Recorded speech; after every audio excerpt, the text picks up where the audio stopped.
Hello everybody, my name is Colin3639 and welcome back to another video. Today, in this one, it's going to be another top 5 video, and in this one, I'm going to be doing the top 5 meta decks of the June 2021 format post Lightning Overdrive. Now, I waited a little bit so I can see how the format is going right now. It's been like a week and a half since Lightning Overdrive came out. I didn't want to do it straight away because I wanted to see how the meta was going to shape up first before I decided to make this video. But today is that day for the video, and trust me when I say Lightning Overdrive really does change this format. A lot of decks that were, number 1 or number 2 in, previous formats are no longer at that position. So yeah, Lightning Overdrive does change a lot. But in this video, we'll be covering all the meta cards before we get into the top 5, and then we're going to be covering honorable mention decks before we get into the top 5, and then actually getting into the top 5 itself. So without further ado, let's get straight into the video.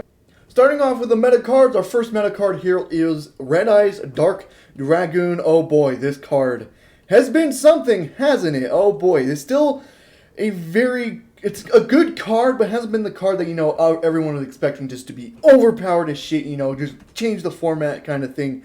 It is a meta card because it's still a very powerful card. A lot of decks go off it. A lot of rogue decks use it in their strategy because of how good Dragoon is. It's a non-targetable, non-destruction based card that can negate and then gain attack. Absolutely really stupid. Very easy to pull out as 2 as long as you have a Link 2 and then like 3 cards in your main deck.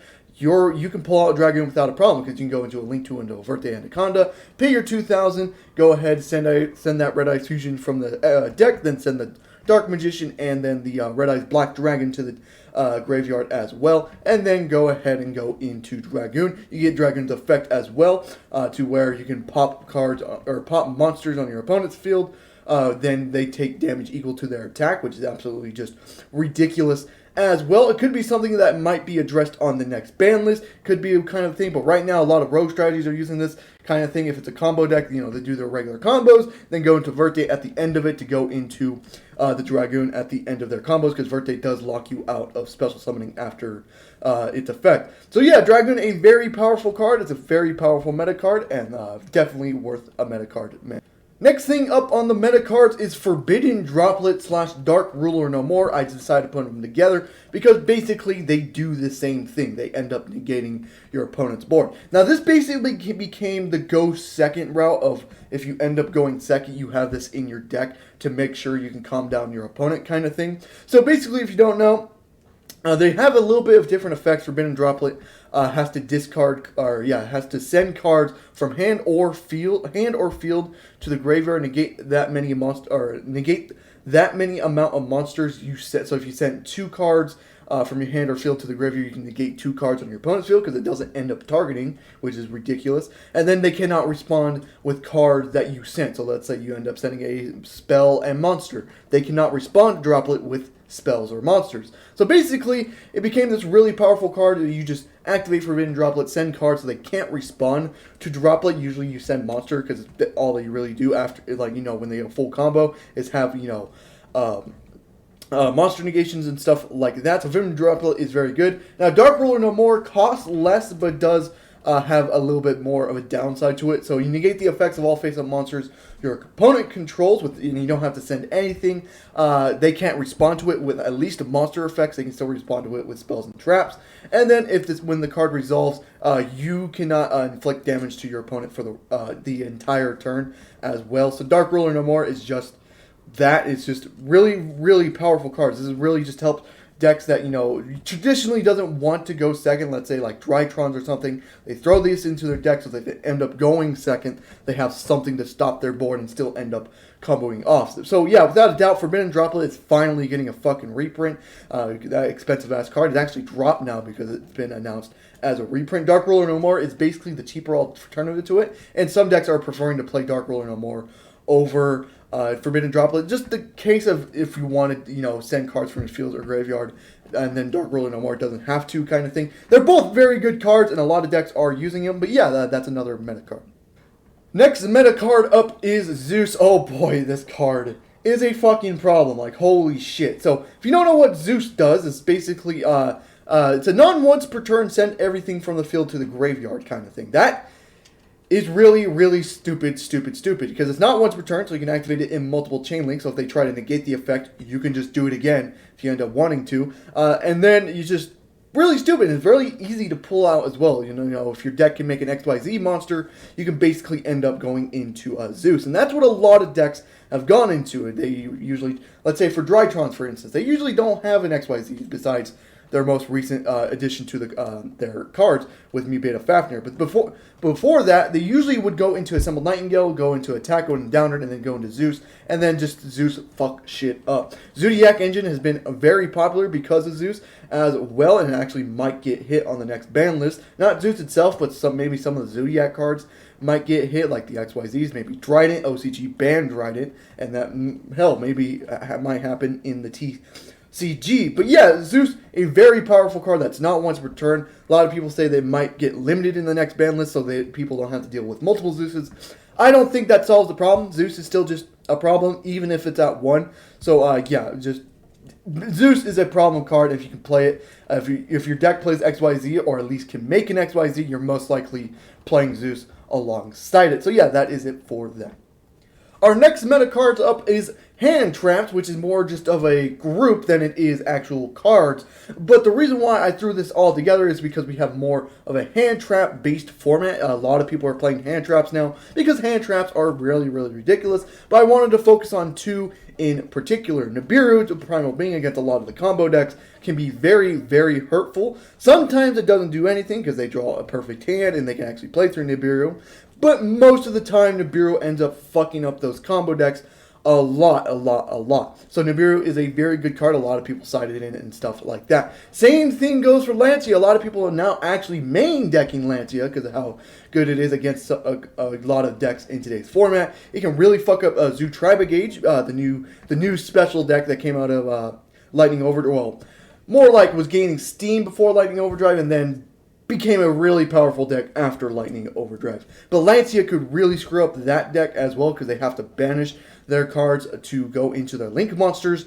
Lancia, of course, prevents banishing. It also prevents, Outlish kind of decks that, banish the stuff to get set cards onto their field. If your deck just banishes, which actually ends up happening a lot in today's format, Lancia is very good as well. This is more just particularly just to focus on all hand traps are good, but I just want to focus on those 2 in particular because those 2 are very good.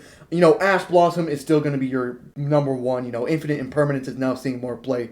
Now, Effect Veiler actually might start seeing more play as well. So yeah, very good meta cards there. And that's actually my last meta cards there. Now let's get into the honorable mention.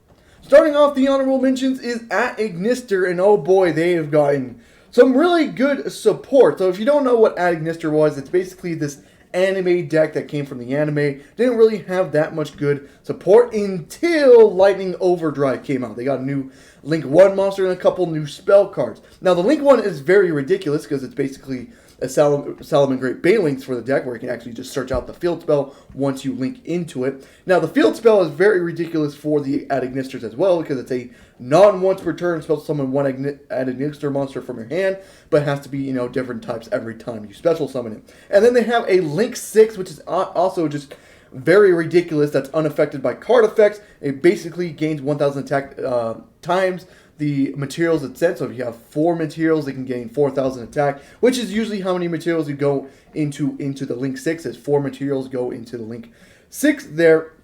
And then it's unaffected by card effects. Really, really ridiculous and hard to beat over as well. It's very, very very good deck that requires like 1-card combos and stuff like that. The Link 1 is absolutely ridiculous and probably something they needed for the deck to actually start seeing play. Yeah, the deck is definitely seeing play now, and that's actually surprising when you hear it's an anime deck as well. It's thanks to the Link 6 because that Link 6 is very ridiculous. I wanted to throw it in the honorable mentions because it will probably see play. I don't know if it's going to get into tier 1 contention and stuff like that. Probably not, but this is still a very good deck to look out for. So there is that. Next thing up is a Virtual. Now this deck got neutered to shit when VFD got banned, but it still has been seeing consistent play here and there. It can still set up Shen and stuff like that. As it goes into the Ulkadomaya token, so you can pull out your the Synchro 8, I forget what, the Crystal Wing Synchro Dragon to have a negation on board. Chuche still a very ridiculous card and stuff. They can just go into a lot of synchros and stuff like that. You know, it's not as powerful as VFD, you know, but, you know, it's still something. They can still set up a good board. You know, it's just basically kind of a control-heavy deck kind of thing, and, you know, they have, you know, have the Ultimate Zokin to go into negation and stuff. You still have the Shenshin, which is basically Macrocosmos on wheels, so that's basically very good for the archetype, and then it can, you know, has a lot of ways to keep comboing off and stuff like that. Only threw in the honorable mentions because, again, it's been neutered to all hell, VFD. Without VFD, this deck is, you know, not going to be, you know, tier 1 contention. I would say like tier 2 or something like that might be better for Virtual World. It can still put up a really good fight in today's meta. It's not as good as it used to be, though, which is very, very unfortunate. So, yeah, that is it for Virtual. Next thing up on the honorable mention list is Prank Kids. Yep, this has fallen from the top 5 now on down to the honorable mentions. Now, Prank Kids in the current format we're in has always been good because the double Regeki with Prank Kids Battle Butler. You know, they can play There Can Only Be One, which is a powerful fucking floodgate, and, you know, go into their Link 1 and stuff like that. Just keep comboing off and then play Battle Butler, and then the Link 1 would help Battle Butler become double Regeki, not once per turn kind of thing. Now, it's fallen off because, you know, the decks that got support in Lightning Overdrive has basically overtaken it, and people have figured out ways just to stop Prank Kids as well. So in Prank Kids, you know, it had its time to shine, but now that Lightning Overdrive has came out, it's still a very good deck. I'm not going to deny it, but it's not like tier 1 contention anymore. You know, it used to be like a 1.5, 1, maybe 1, but now it's like more of a tier 2 deck. Now, maybe at the lower levels of 1.5 as well. It still sees a lot of people still want to play Prank Kids as well. You know, it's still like a time heavy, you know, this deck really shines in time, you know, and stuff like that. But people have figured out ways to stop it in, you know, Prank Kids no longer in the top 5. They are in the honorable. The next and last honorable mention for the list is Outledge, and it really hurts me to put it in the honorable mention category. If you don't know, currently I am playing Zombie Outledge, which is a variant of Outledge itself. I know Zoo Outledge is probably the most popular one, but I kind of like the Zombie Outledge build. And putting it in honorable mention really does suck, but I have to admit it is an honorable mention deck. It's no longer, you know, best control deck and stuff like that. You know, there are better decks than it. You know, people can outgrind it and stuff like that. But, you know, not wasting all your resources in one turn is very good for Outledge and stuff. You know, Scarlet Sanguine is being really stupid, just keep summing out Outledge and stuff like that. You know, Outledge the Golden Lord itself just being an absolute powerhouse of a card. Just Outledge is no longer just in the top 5, which really sucks, but, you know, that's just how it be sometimes. Sometimes the deck will just get lowered in the power creep. I would say it's a 1.5 to tier 2 deck. I want to lean more towards 1.5, but, you know, people have figured out a way to out Outledge. A lot of people are playing, you know, Lightning Storm in the main deck now, thanks to decks like Outledge and stuff like that. So that's why it's currently in the honorable mention list, even though how much it does hurt me to put it there. So yeah, that is it for the honorable mentions. Now let's get into the top 5. Coming in at number 5 is Invoked Shaddoll, and oh boy, has this fallen. A lot of people were thinking this might have been the best deck in the format. I was able to compete with Dragon Link and stuff, but post Lightning Overdrive, it's fallen off a hill. Now, Winda is still a very, very powerful card, and still something you need to worry about, but that's basically its only kind of win con against a lot of the combo-heavy decks is El Shaddoll Winda. Winda is a powerful card, and don't get me wrong, the deck still has other plays as well, but basically when you're relying on Winda, people are going to figure out ways to out the Winda. That's just how it is. Sorry about that. But Invoke Shaddoll still has a lot of stuff. People are asking for Magical Meltdown of all cards to get hit from this deck. I understand it's been one of the top 5 decks and one of the top decks of the format, but hitting Magical Meltdown in a deck that wins more from Invoke or from Shaddoll than it does the Invoke cards, I don't know. That just doesn't make sense to me. Yeah, I just don't understand why people want Invoke to get hit so much, because who cares? They're shit. I'm sorry. Normal Summon Alistair Declare effect might be annoying to watch, or might be annoying to see after 4 years. But is it good? No. I'm sorry to say it's not. It's okay, but it's not, the best thing in the world kind of thing. But a lot of people are saying because you don't want to hit Schism or Winda of the deck because of course Those are basically, the reason why the deck is in tier contention. They hit something in Invoke, that doesn't make sense to me. I've been explaining more of why I don't want it to get hit than why it's at number 5. Again, it has the El Shaddai Winded package, has Super Poly to its advantage as well. Super Poly just being an absolutely ridiculous card, to say so myself. But yeah, it's at number 5. It used to be at like number 3, number 2, maybe even number 1 in some people's eyes. But it has fallen from that. It is at number 5 for me. You see that correctly. Dragon Link is at number 4. Yeah. Now, before you go in the comments and leave a dislike and stuff like that, before you do that, I want to say that number 4 through number 2 can basically be in any order, I would think. I just have Dragon Link at 4, but you can have it at 4, 3, or 2, and I would be perfectly fine with that. But I have it in 4 in just this case. Now, it used to be at number 1 before Lightning Overdrive got released, and it still puts up really good boards in this format, but now I have it at number 4. Again, it's just how it is. I'm sorry. Dragon Link still puts up good boards, sets up the Boral Lord, maybe the Heretic still has the Dragon Bait Tiding in the back row, and then can still combo off if you end up breaking that board and stuff like that. But it's just like, man, that board compared to other boards that other decks can make, I just have to put it at number 4. That board is breakable, and compared to the other two, number 3 and number 2, that we'll get into, their boards are harder to break than Dragon Link's board is currently right now. And that's why Dragon Link is so low. Sure, yes, Forbidden Droplet and Dark Ruler No More is in the format, and that can basically out any board. But Dragon Link is more... Their board is more able to play through than the other two is right now. So that's why I have it at number 4. It's just their end boards kind of thing. It's less powerful than the other two that's ahead of it right now. So let's get into those other two, shall we? Coming in at number 3 is Dinosaurs. Oh boy. Now, when you ask what the hell did they got from Lightning Overdrive, they only got one card, and that's Scrap Raptor. But holy shit, is Scrap Raptor stupid in this deck. Now, if you don't understand, Dinosaurs used to be this deck that used to, be at like number 5 before Lightning Overdrive came out, and now Scrap Raptors came out and made their combo absolutely more ridiculous. Now, if you don't know what Scrap Raptor does, basically you can it's a dinosaur tuner, which is absolutely ridiculous, and then it can once it gets destroyed by a card effect, it can gets destroyed by a scrap monster's effect. It can search out another scrap monster, and then you can target one monster you control, destroy it, and then you can normal summon one more scrap monster in addition to your actual normal summon. Now that matters because it can target any monster, destroy it, and if you don't understand what Dinos does, they have Baby Ceratosaurus, destroy baby effect, get its effect off, and stuff like that, and go off kind of thing. It's normal plays, and send Mist, Mist banishes